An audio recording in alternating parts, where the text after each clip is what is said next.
Sa usapin ng Itbulaga, ito marami din sa ating mga followers sinusubaybayan din itong issue ng Itbulaga di ba?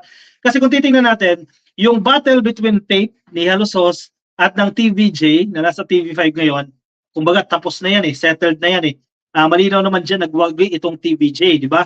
At natalo itong Halusos kasi una, yung programa nila nahinto na yan. And then nagkaroon ng ruling ang korte na pumapabor sa Tito Vic and Joey o sa TVJ pagdating po sa rights o sa trademark na ito ng Itbulaga. Tapos na po yung battle na yan.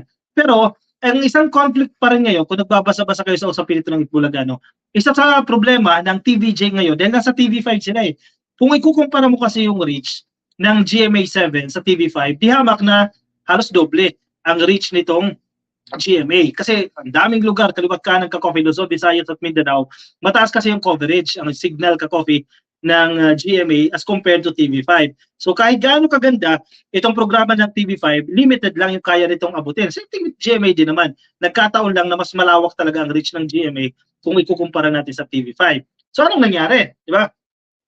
Dahil dyan, nagtapos na itong tahanang pinakamasaya. Ibig sabihin, bakante na itong airtime, itong noontime show na airtime dyan sa GMA. So, ang sabi ng ilang mga analyst, hindi tayo analyst, nagbabasa lang din tayo. Sabi ng mga analyst dito, opportunity na yan ng TVJ na bumalik sa GMA. Diba?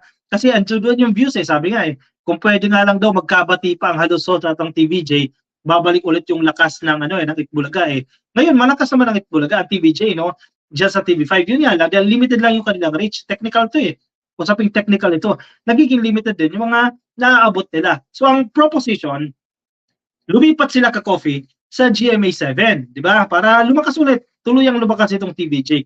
Ang problema, naunahan po sila ng Showtime. Actually, parang,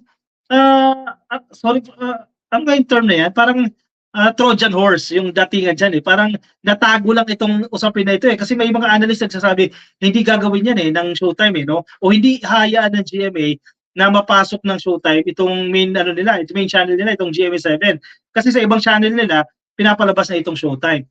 Syempre ng daming analyst yan ang sinasabi nila na paniwala sila na hindi Showtime ang papalit dyan.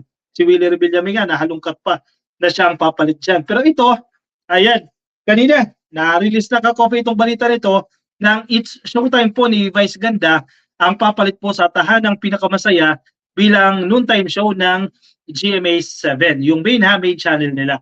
So, wala nang chance ang TVJ na makabalik dyan sa GMA. So, ang pinupunto din kasi dyan, ang ilang sinasabi rin naman, medyo nasira din kasi yung relasyon ng TVJ at ng management ng GMA, di ba? Kasi parang lumabas daw kasi na kinampihan ng GMA itong tape, di ba? Wala na, sira daw yung relasyon. Pero sa showbiz, hindi naman Biruin mo ito. Noon ang ABS, di ba, kung magsiraan sila, ABS at saka GMA magsiraan. Pero ngayon, they are working together, which is maganda rin naman dahil marami nagkakaroon ng trabaho sa kababayan natin, di ba? Kasi kung magsasara yung isa, maraming mawawala ng trabaho. So okay din ito, goods din ito. Anyway, sige, pag-usapan lang natin ito dahil concerned din ito ng maraming ka-coffee Napansin ko marami din po ang interested na pag-usapan itong usapin ng Itbulaga. Basahin natin ka-coffee. Anong nilalaman ng balitang ito?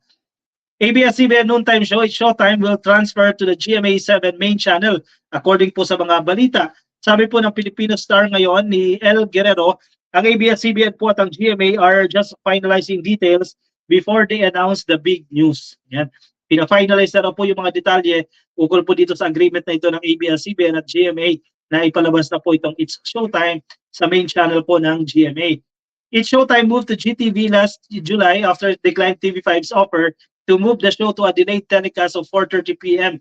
to give way to the new show to be hosted by former Itbulaga mainstay Tito Vic and Joey De Leon. Currently, ang GMA po ay nagpapalabas ng Filipino movie sa kanilang noontime slot na iniwan po ng tape ang tahanang pinakamasaya. Marami kasi nanonood sa time na yan Actually, sikat tawag dyan. Maganda itong venue na to sa mga sponsors kasi that's the time na nagpapahinga yung mga tao, di ba?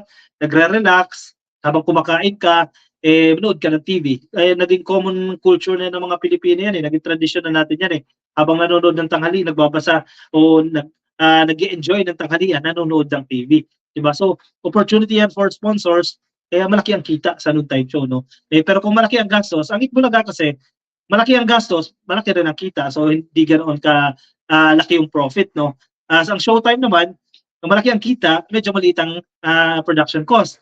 Mas malaki ang profit, di ba? So ngayon, yung mas lalawak na ang reach nila kasi nung isinara itong GMABS, malaki ang nawala sa kanilang income, no? Kasi wala silang paglalabasan eh. Meron sila, unti-unti lang, kalat-kalat. Pero ngayon, ayan, GMA main channel na ang lilipatan nila. Wala pang date kung kailan magte-take effect ito. Television and Production Exponent officially announced recently that Tahanang Pinakasaya will go off air. Ayan, alam nyo na ka-coffee, yung balita na yan. Anong say ninyo dyan, ka-coffee? Sige, ibahagi ang inyong opinion dyan sa ating comment section, ha? Aida Hufano, clear ang GMA. Sana balik na lang ulit si TVJ sa GMA. Maulan ang TV5, hindi maganda ang dating. Balik 7 na ulit kayo. Actually, yes, Ma'am Aida, no? Yan yung kanilang main argument dyan eh. Kasi hindi ganoon kaganda kasi yung signal ng TV5, no, as compared to GMA. So yun nga eh. Yun nga ang propositions diyan. Sana ang Bulaga nila sana ang bumalik, parang maximizing the opportunity, no, ng pagkakasara nitong Tahanang Pinaksaya para makabalik itong TVJ, pero hindi ka nangyari, no.